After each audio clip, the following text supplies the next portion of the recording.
Hello, my name is Chiu Sung Woo. I'm an associate professor in the Department of Geography and Sustainability at the University of Tennessee. In this presentation, I'm going to talk about open geospatial data science, making it accessible to everyone. The link to my slides can be accessed by scanning the QR code or visiting the URL here. Here is the outline. First, I will talk about some of the open geospatial packages that I have built, and then I will show you some examples how to make it accessible through interactive web app, and highlight two open source packages that I have built, Gmap and Segment Geospatial. On the right here shows you some animations demonstrating the river dynamics. So these are creating using satellite data with the interactive web app here by visiting this link.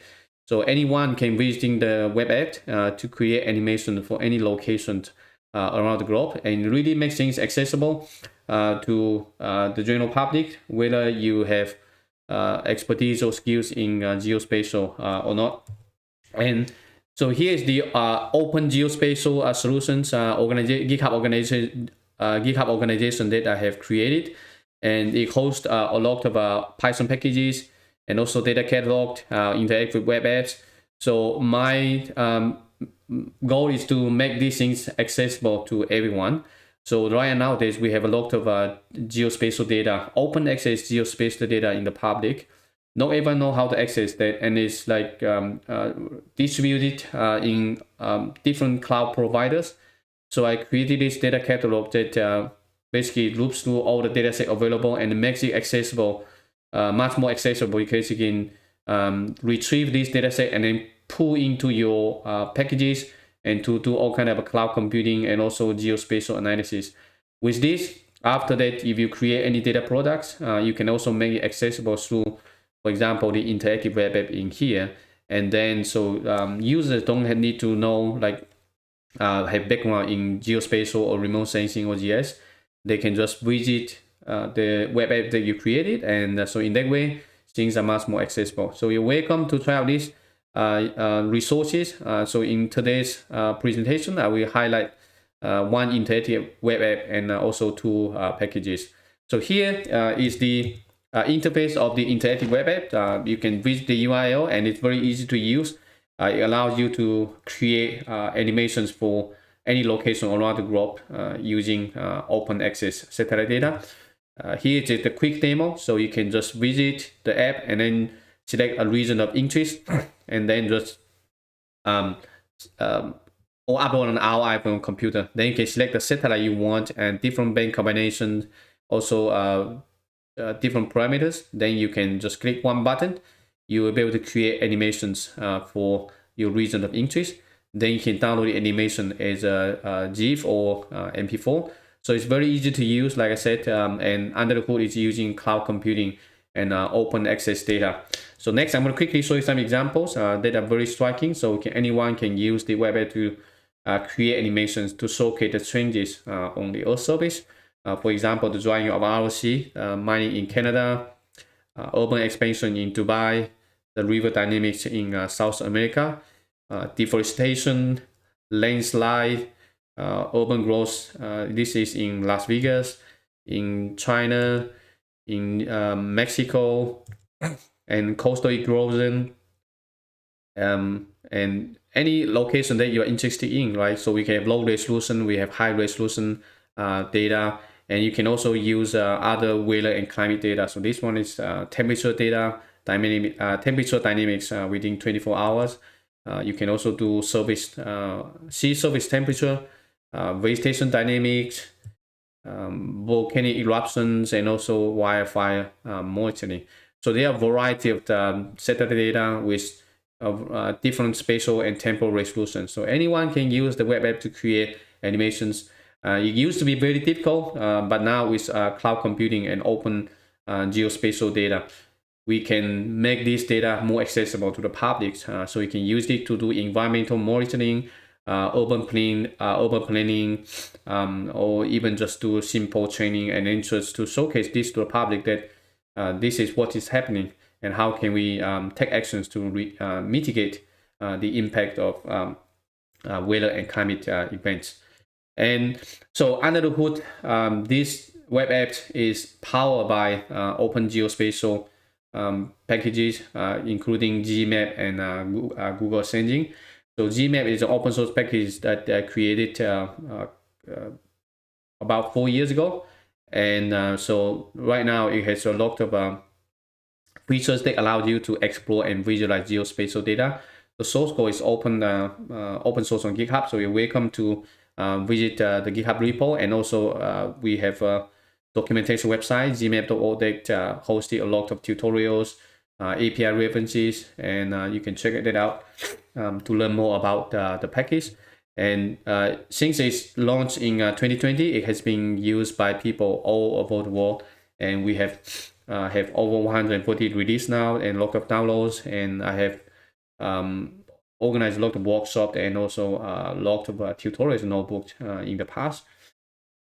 I was lucky to receive some funding from NASA to support the development and maintain the Gmap package.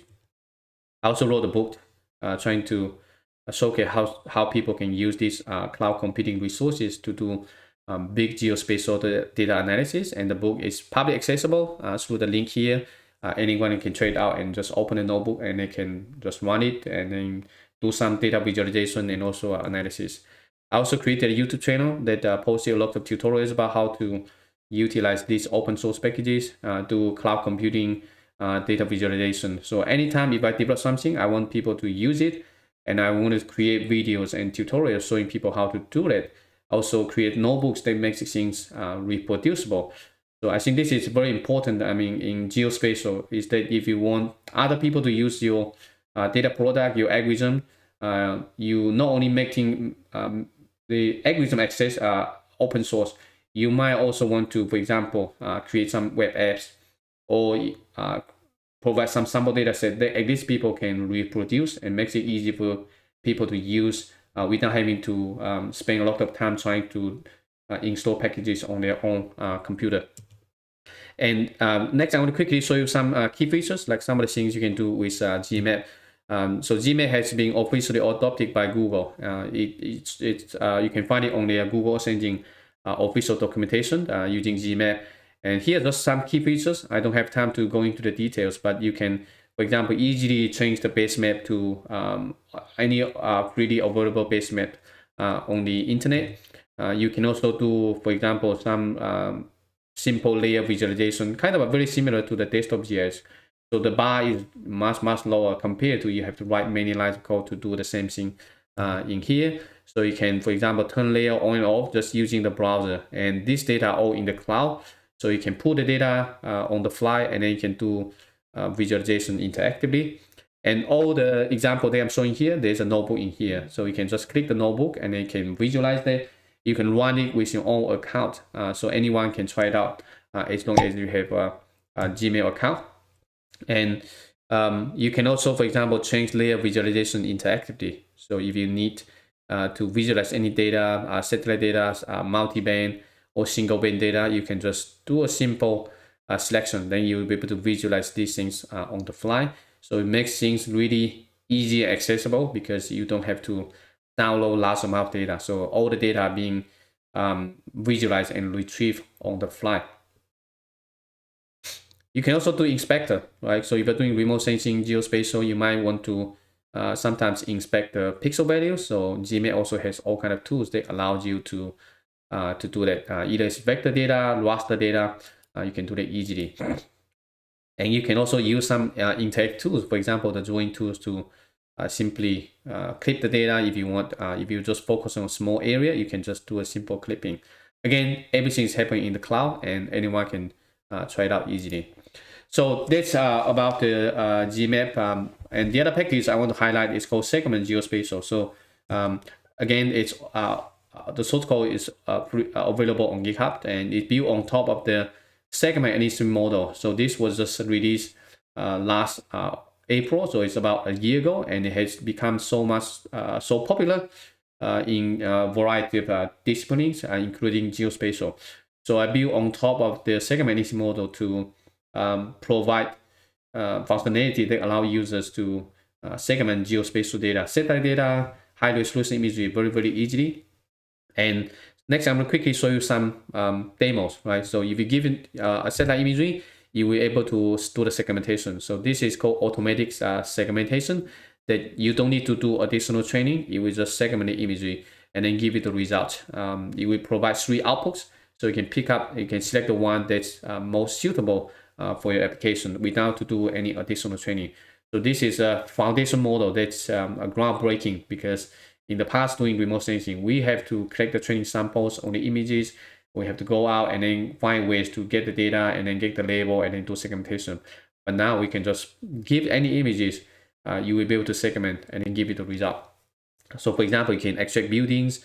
So these are the greenhouses. You can just one click and then with couple lines of code, you can do the segmentation. If you're working on agriculture, sometimes you might want to extract the field boundary. You can also do it very, very easily. Besides doing automatic segmentation, you can also use points as basically the input prompts. So in this case, I want to extract the buildings. I just place a couple markers on the buildings. Then you'll be able to extract the buildings. If there's some feature that you don't want, you can place some background points, and then you will be able to remove those backgrounds. So you can see here, it's very easy. Anyone can try it out without having to know a lot about codings. You can also do bounding boxes. So you can just draw a bounding box. The model will be able to segment the object within the bounding boxes. You can create bounding boxes interactively, or you can also use the bounding boxes that you get from other deep learning models, and then you will be able to segment the images all at once. So think about this. In the past, if you have to do manual delineation, or you have to train the model, it's going to take you a while. So not everyone knows how to do that. But now with these packages, it's much more accessible now, because anyone can just open a notebook and then just run through that easily without having to know a lot about coding. Last one is about text prompt. So besides using like input prompt or bounding boxes, you can also just simply like, I want the buildings, I want the trees, just a simple enter the text prompt, and you can adjust the parameters. So it's not going to be perfect, because the segment anything model is not trained on geospatial data. It's trained on all kind of photograph, pictures and images, but it performs very decently on geospatial data, as you can see from here. So I can use it to segment trees, buildings, or any type of objects that we want. And you can do some adjustment. So for example, I can also do extraction of swimming pools. So the type swimming pool, you'll be able to extract the swimming pools. Then you can save the result is geospatial data. So basically, you input the geospatial data, the output will also be geospatial data, georeference. So you can save the raster data. You can also save the result as vector data. Very easy to use, and it's interactive. So you can adjust the parameters to get the best result, and then you can save the result. You can also do base segmentation. So if you're working on a large area, you have a small GPU, you can use the base segmentation to subdivide the images into smaller tiles, and then you can merge the result automatically back together as a large image. And the last one I'm showing here is like we can use this to do, for example, building extraction. So if you have any disaster, you want to monitor or to see the damage before and after the event. So we can quickly use this kind of model to extract the buildings before the event and also after the event.